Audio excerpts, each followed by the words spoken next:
warahmatullahi wabarakatuh. Selamat pagi dan salam sejahtera bagi kita semua. Yang terhormat Menteri Kesehatan Republik Indonesia Bapak Budi Gunadi Sadikin, yang kami hormati seluruh psikolog Indonesia serta para tamu undangan yang berbahagia. Puji syukur kita haturkan atas kehadirat Tuhan Yang Maha Esa, atas berkat rahmat dan hidayahnya, kita dapat berkumpul pada hari ini untuk memperingati Hari Kesehatan Mental Sedunia tanpa kurang suatu apapun. Bapak Ibu hadirin yang berbahagia, pada hari ini 10 Oktober 2022 bertepatan dengan Hari Kesehatan Mental Sedunia, kembali kita diingatkan betapa pentingnya kesehatan mental bagi manusia. Telah terjadi begitu banyak kasus kemanusiaan yang berakar dari kesehatan mental yang tak dijaga. Begitu banyak nyawa yang menjadi korban karena tidak diperhatikannya kesehatan mental, baik oleh individu itu sendiri ataupun karena adanya tekanan dari pihak eksternal. Kini, korban tak lagi hanya berasal dari mereka yang secara usia telah mencapai kata dewasa, tetapi korban justru banyak ditemukan dari mereka para remaja. Kesehatan mental menurut Undang-Undang Nomor 8 Tahun 2014 mengenai kesehatan jiwa, yaitu kondisi di mana seseorang dapat berkembang baik secara fisik, mental, spiritual, maupun sosialnya, sehingga menyadari kemampuannya sendiri untuk dapat mengatasi tekanan, dapat bekerja secara produktif, dan memberikan kontribusi bagi komunitasnya. Akan tetapi, menurut Riskesda atau Riset Kesehatan Dasar tahun 2018, menunjukkan prevalensi gangguan kesehatan mental yang ditunjukkan dengan adanya gejala depresi pada remaja usia 15 tahun ke atas sebesar 6,1%, atau setara dengan 11 juta orang. Depresi ini akan menimbulkan kecenderungan untuk menyakiti diri sendiri hingga bunuh diri. Sebesar 80 hingga 90% kasus bunuh diri diakibatkan depresi dan kecemasan.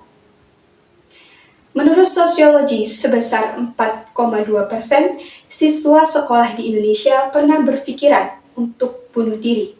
Sebesar 6,9% mahasiswa di Indonesia memiliki niatan untuk bunuh diri. Dan 3% lainnya pernah melakukan percobaan bunuh diri. Hal ini diakibatkan karena adanya tekanan dalam bidang pendidikan, adanya kasus perundungan, faktor keluarga, dan juga permasalahan ekonomi. Pemahaman mengenai kesehatan mental di Indonesia masih cenderung rendah. Hal ini dibuktikan dengan kasus pemasungan di Indonesia yang cenderung tinggi, sebesar 14% masyarakat Indonesia pernah pasung seumur hidup, dan 31,5% pernah dipasung selama 3 bulan.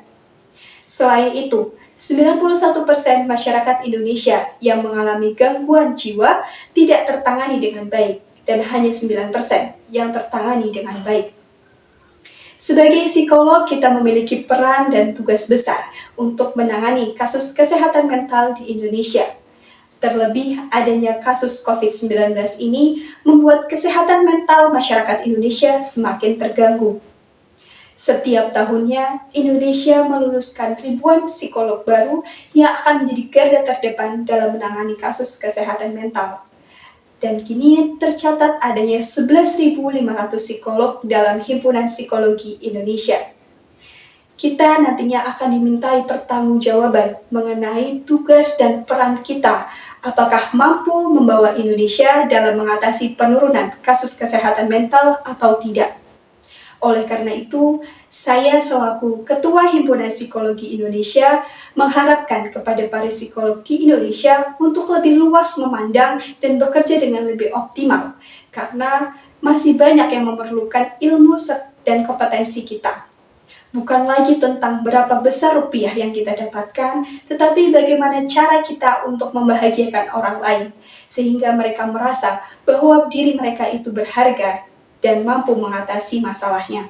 Terus tingkatkan kemampuan dan kompetensi kita, dan senantiasa terapkan kode etik psikolog dalam memberikan pelayanan kepada masyarakat. Bapak Ibu hadirin yang berbahagia, Cukup sekian yang bisa saya sampaikan. Besar harapan saya menjadikan Indonesia negara yang maju dan cerdas, serta sehat jiwanya. Saya Arinda Ulis Rosihah, selaku Ketua Himpunan Psikologi Indonesia, memohon maaf apabila terdapat tutur kata yang kurang berkenan.